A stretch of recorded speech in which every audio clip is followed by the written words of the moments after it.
Lions TV, we are sponsored by Regal Elevators and Lifts Consultants Limited, a company that is owned and operated by a Millwall fan, just like every single one of the sponsors that you can see on the screen.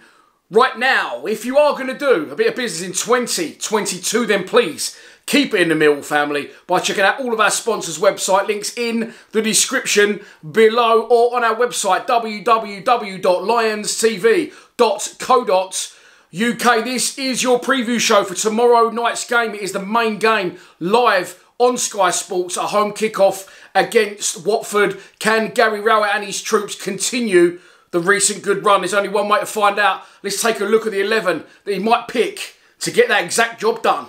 And so, as we know, 3 games now, 7 points from those 3 games with no defeats, and 3 times he has played the same team or started the same side, at least the same 11.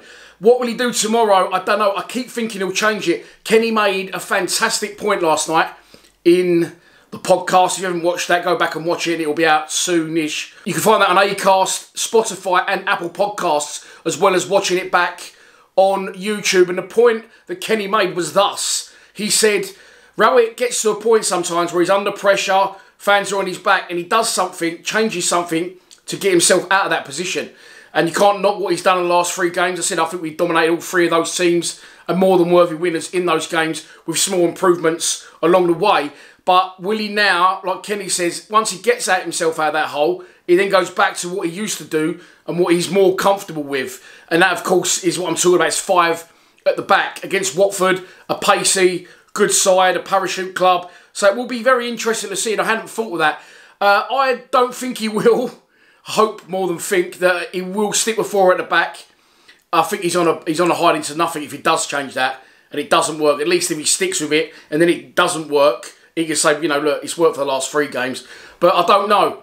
Will his stubbornness kick in, or has he finally maybe got rid of that stubbornness? Maybe I was going to say maybe there isn't stubbornness anymore. Maybe he has finally cottoned on and learned that you have to play 4 at the back because 5 doesn't work for us anymore, if ever. But look, it's going to be a difficult game. But look, I'm hearing as well that Murray Wallace might have a groin strain. Kenny mentioned it earlier on the group. He said, people said it last night on our live stream. I've checked Twitter. I can't find anything out. So I don't know. But look, I do know this. If he goes with the same side that he has done in the last 3 games, you can't really have any complaints.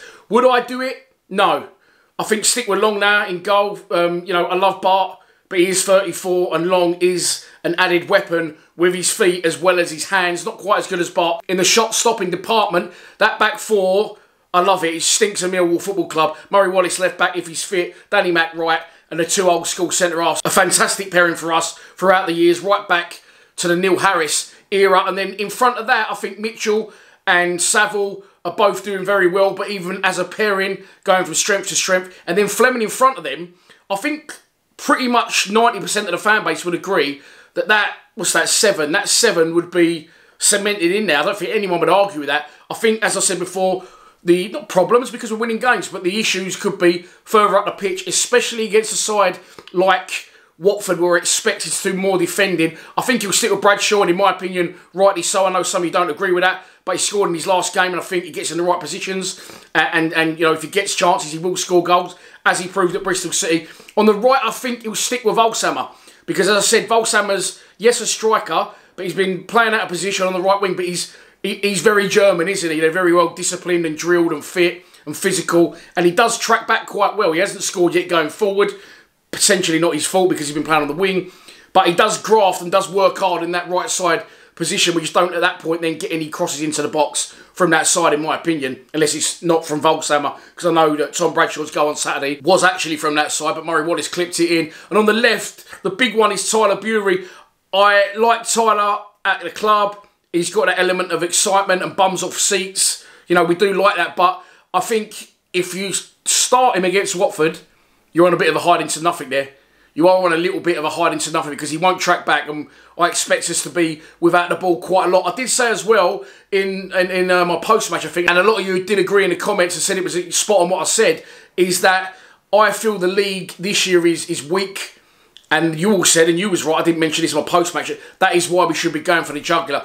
I think if we sit back against Watford tomorrow and let them dictate and try and pick them off on the break, we will come off unstuck, and their pace and their precision and their high level of players, if we're honest, will eventually unlock the door. So we've got to be intense. We've got to go for it. Why not? We're on a good run, sitting pretty in the table at home, which is sometimes our fortress. We have got a fantastic home record. It's not been as good this year, but it's still very, very strong in terms of other teams in the division. So I'll go for it tomorrow, and I would play probably, I'd stick with that 8 that I said, the 2 wide ones for me, and I would go with Styles high left, if he hasn't got to cover Murray Wallace at left back, and I'd go with Honeyman wide right. They're very, very industrious, the pair of them. They both track back, they both get stuck in, they can both come forward, and that probably for me would be pretty much our best 11 at this point. So that's the team I'll go with. Do I think he'll stick with the same 11? No, I think he'll change Bury. I think he'll take Bury out, but I think that'll be it. And I think he'll probably put Mason Bennett in, which, you know, old glass ankles, you don't know which way that one could go. He could rip a team to shreds, or he could shred his hamstring and be off after 4 minutes. So I think the gaffer will make one change, Bennett for Bury, and it's a good side. And so we move on to our opposition. It is Watford. They currently sit on the same points as us in the table. However, they are 1 place above us in 10th on goal difference. They've had a very indifferent start to the season. They was taken over by Rob Edwards, wasn't they, at the start of the season. He was a manager of a lower league team. I can't remember who that was. Was it Forest Green? I can't remember now. But he was a manager of a lower side. He came in. I was going to say maybe a bit of a too much of a big job for him, because I suppose you would class Watford as quite a big club, especially in this division. And I think their fans expect the highest and expect the best and expect them to be back in the Premier League. It didn't last too long. He got sacked, and now they've got Slaven Bilic in charge. But I've seen all sorts of propaganda online going on. Propaganda, that's that old school. All sorts of talk going on social media. I even see a video of their fans fighting each other at one game the other week. So I don't know what's going on there. But now they've got in Slaven Bilic, and he's looking to set things straight. They have won 2, lost 2, and drawn 1 of their previous 5 games. However, they have scored goals in all of those games, and lots of them. Last time out was a 2-1 win. Back on track against another side they dropped down from the Premier League with in Norwich City. So it won't be easy for us tomorrow. And people are saying, well, we've got loads of teams in the bottom half of the table. This is not going to be easy tomorrow. They're a good side, and they will not finish. You know, they'll be there or thereabouts. They're not going to be 10th, in my opinion. You could say the same, you know, for Burnley, Sheffield United, and also West Brom, who are down there. West Brom's a little bit of a different kettle of fish, because little bit untried and tested. They've got Jednar, of course. They've got Swift. You know, the striker for them, I've seen a lot of them. I can't remember his name. Is it Grant? He couldn't hit a barn door with a dart. I've seen loads of their games this season. So I think Watford is going to be a better standard than West Brom, but they're both going to be difficult games for 2 very different reasons. So it's about time I'll let you know what I think the score's going to be. And so this is your pre-match prediction. And here we go. I am going to go for a 2-2 draw, all right? They score lots of goals.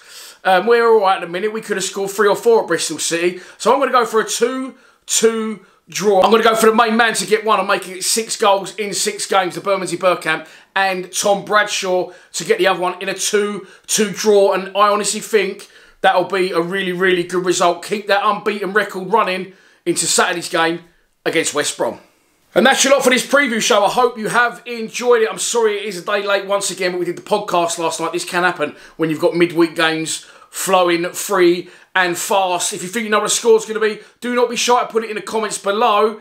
And the boys from Lions TV will be following me very shortly with their score predictions video ahead of the game tomorrow at the Den. It is live on Sky Sports, main game, as I said, 8 PM kickoff. I was debating not doing a live stream for this one because it's on live on Sky. But I suppose I'll still do one. If you're not haven't got Sky, then you might want to watch me instead, or you might want to watch both, or you might want to watch neither. Who knows? But I'll probably be streaming tomorrow from the ground. Yeah, I'll be streaming tomorrow. So I'll definitely be there and might just do a full-time reaction. But I'll be streaming from SE16 tomorrow, the only fan channel in existence, to my knowledge, across the board. That gives you live matchday commentary direct from the Den. Please subscribe to Lions TV. Come on, you Lions.